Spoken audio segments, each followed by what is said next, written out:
1. Dalam unsur debat, terdapat tim netral. Apa pengertian dari tim netral? A. Tim yang berargumentasi dalam rangka mendukung mosi. B. Tim yang tidak mendukung atau menolak mosi. C. Tim yang memberi penilaian. D. Orang yang menulis hasil debat. E. Tim yang menyampaikan argumen dalam rangka menolak mosi.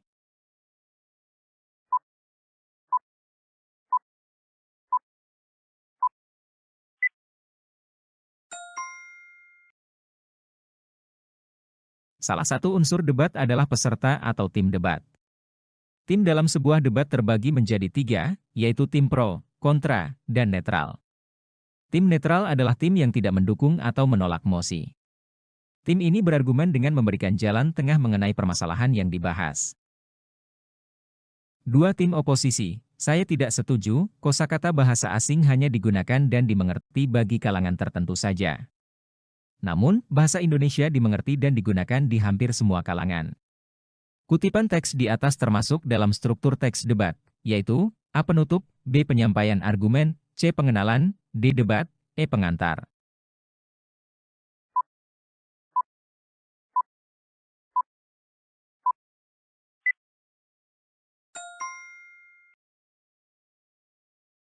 Struktur teks debat, yaitu pengenalan, penyampaian argumentasi, debat, simpulan, dan penutup. Kutipan teks di atas termasuk dalam struktur teks bagian debat yang ditandai dengan sanggahan saya tidak setuju. 3. Perhatikan langkah-langkah berikut ini. 1. Permintaan. 2. Persetujuan. 3. Penawaran. 4. Orientasi. 5. Pembelian. 6. Pemenuhan. 7. Penutup. Susunan struktur teks negosiasi yang tepat adalah A. 412356, B. 421357, C. 41632557, D. 416235, E. 46327175.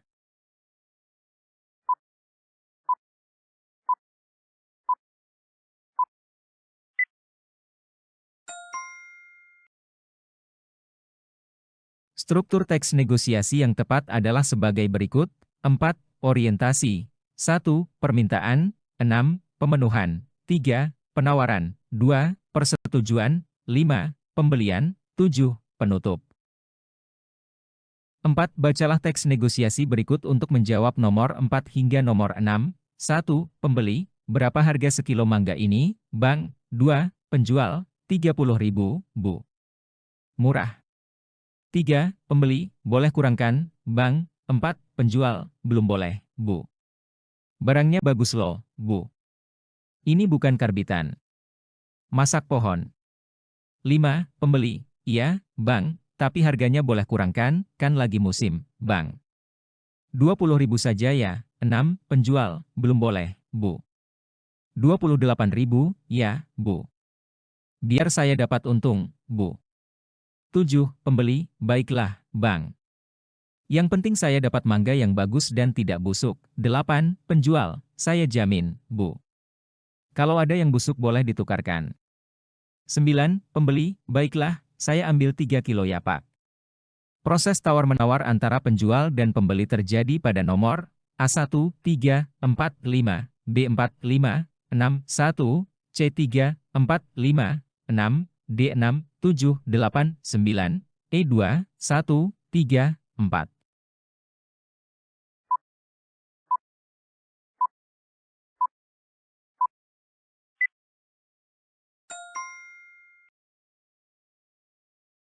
Proses tawar-menawar antara penjual dan pembeli terjadi pada nomor 3, 4, 5, dan 6 dalam percakapan tersebut.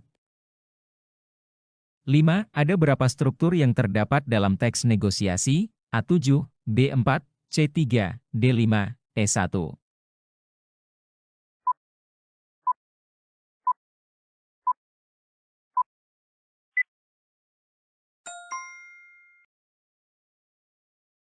Ada 5 struktur yang terdapat dalam teks negosiasi tersebut, yaitu permintaan, penawaran, penolakan, penawaran ulang, tawaran ulang, persetujuan.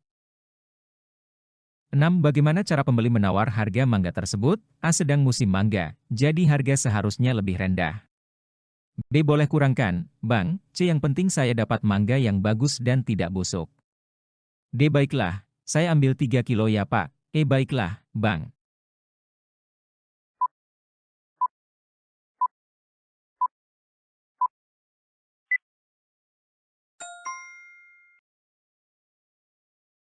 Cara pembeli menawar harga mangga tersebut terdapat pada kalimat, pembeli, boleh kurangkan, Bang. 7. Terciptanya suatu kesepakatan antara kedua belah pihak yang saling menguntungkan, merupakan titik-titik negosiasi, A. Manfaat, B. Tujuan, C. Definisi, D. Unsur, E. Inti.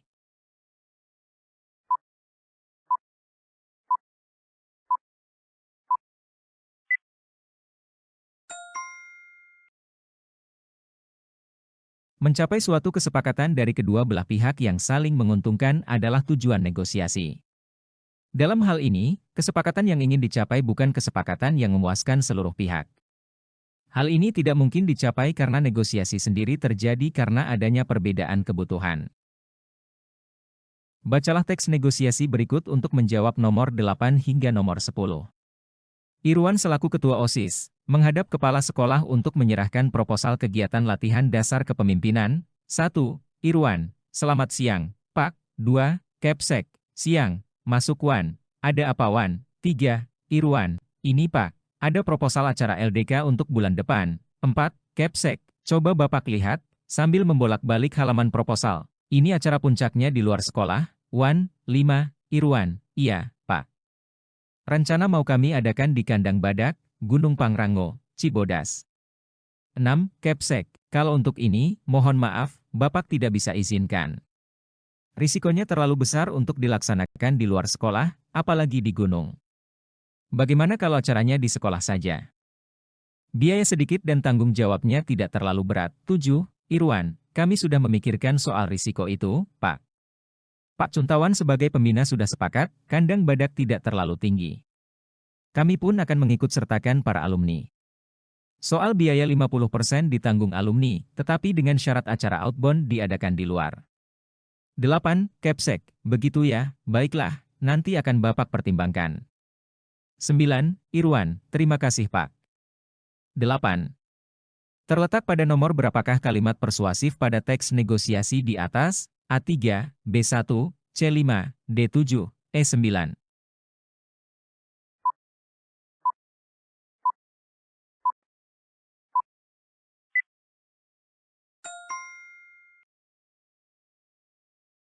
Kalimat persuasif terletak pada nomor 7. Kami sudah memikirkan soal risiko itu, Pak. Pak Cuntawan sebagai pembina sudah sepakat. Kandang Badak tidak terlalu tinggi. Kami pun akan mengikut sertakan para alumni. Soal biaya 50% ditanggung alumni, tetapi dengan syarat acara outbound diadakan di luar. 9. Proses tawar-menawar antara Irwan dan kepala sekolah terjadi pada nomor A1, 2, 3, 4, B5, 6, 7, 8, C7, 8, 9, 10, D3, 4, 5, 6, E2, 3, 1, 7.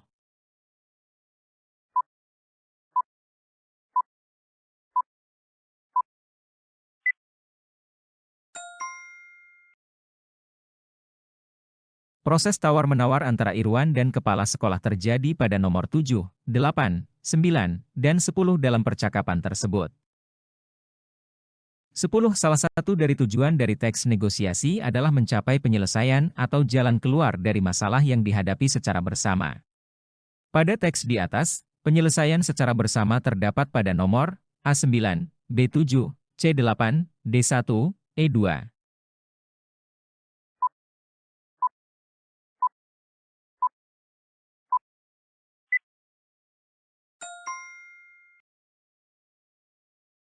Pada nomor 9 terdapat ungkapan terima kasih dari Irwan, yang menunjukkan adanya penyelesaian atau kesepakatan bersama setelah proses negosiasi. 11. Pada teks debat terdapat materi, personalia dan fasilitas debat merupakan A. Unsur-unsur debat, B. Ciri-ciri debat, C. Struktur debat, D. Pengertian debat, E. Inti debat.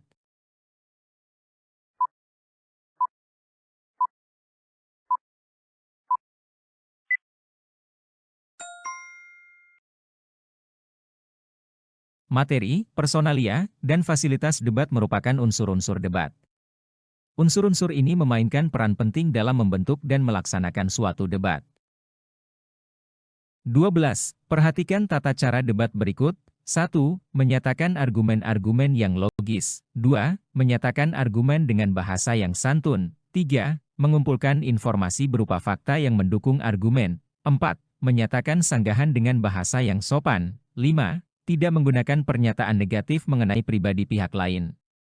Urutan tata cara debat yang baik yaitu A3, 2, 1, 4, 5, B1, 2, 3, 4, 5, C3, 2, 4, 1, 5, D4, 2, 1, 3, 5, E3, 1, 4, 2, 5.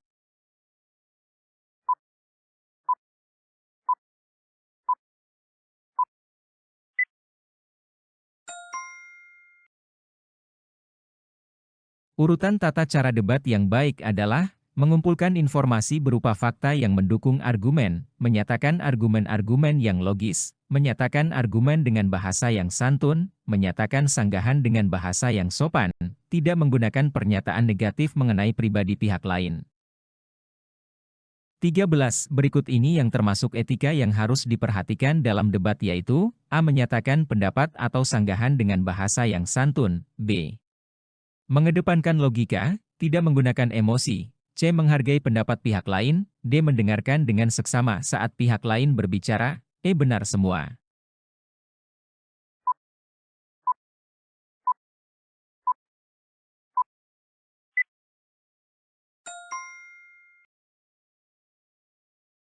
Semua poin yang disebutkan, A, B, C, D, termasuk dalam etika yang harus diperhatikan dalam debat.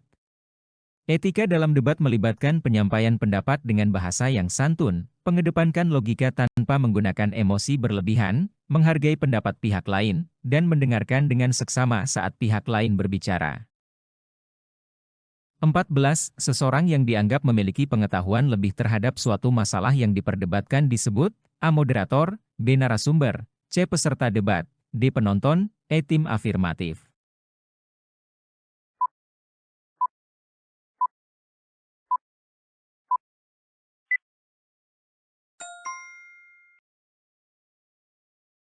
Narasumber adalah seseorang yang dianggap memiliki pengetahuan lebih terhadap suatu masalah yang diperdebatkan, dan diundang untuk memberikan informasi atau pandangan dalam debat. 15. Perhatikan kata berikut. 1. Analogi. 2. Pernyataan. 3. Generalisasi. 4. Sebab akibat. Yang termasuk pola penalaran induktif yaitu A1 dan 3, B1,2 dan 3, C1,3 dan 4, D2,3 dan 4, E1, 2, 3 dan 4.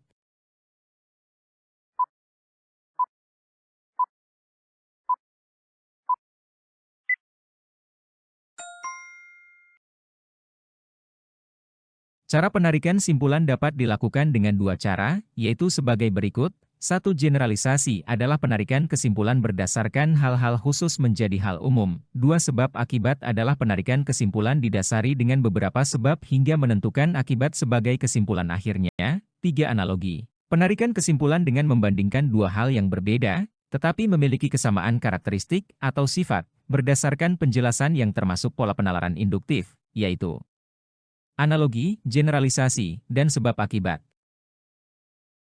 16. Syarat untuk memilih seseorang calon moderator adalah salah satunya calon moderator tersebut harus yang A. Pandai membuat suasana menjadi memanas, B. Cerdas dan pintar, C. Boleh mengambil dari salah satu pendukung peserta debat, D. Netral dan tidak memihak antara kedua belah pihak debat, E. Dapat membantah kedua belah pihak.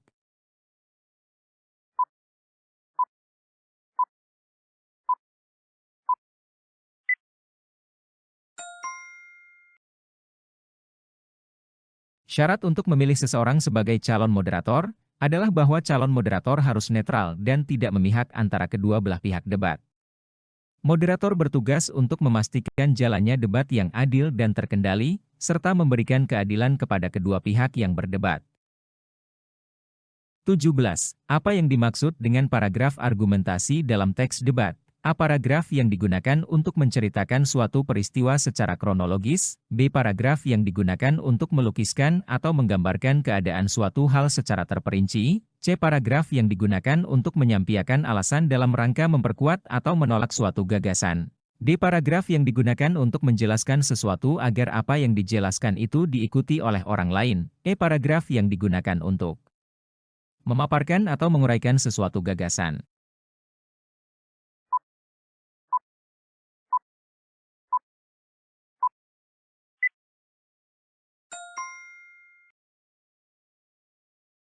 Paragraf argumentasi dalam teks debat digunakan untuk menyampaikan alasan atau argumentasi yang bertujuan untuk memperkuat atau menolak suatu gagasan atau posisi.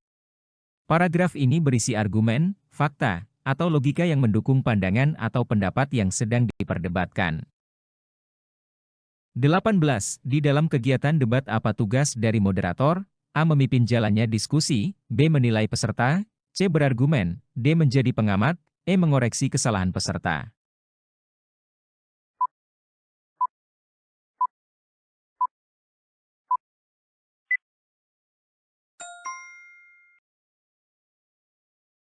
Tugas moderator dalam kegiatan debat adalah memimpin jalannya diskusi.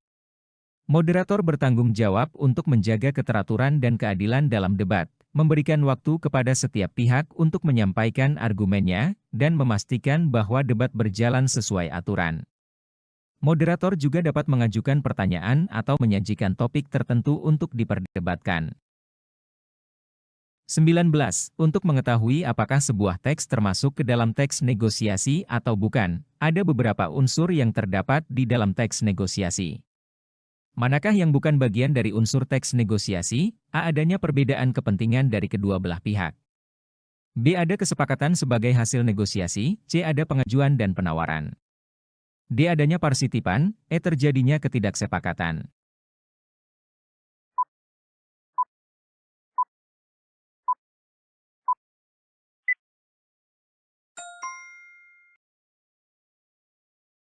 Dalam kegiatan negosiasi, tujuan utamanya adalah mencapai kesepakatan bersama. Bagian yang bukan termasuk unsur teks negosiasi adalah terjadinya ketidaksepakatan. 20. Mencapai suatu kesepakatan dari kedua belah pihak yang saling menguntungkan, merupakan A. Manfaat negosiasi, B. Tujuan negosiasi, C. Manfaat jual-beli, D. Tujuan interaksi, E. Inti negosiasi.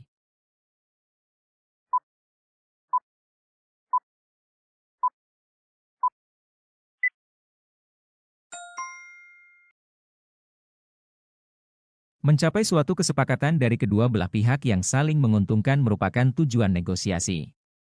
Tujuan negosiasi adalah untuk mencapai persetujuan atau kesepakatan yang dapat memenuhi kepentingan kedua belah pihak yang terlibat dalam proses negosiasi.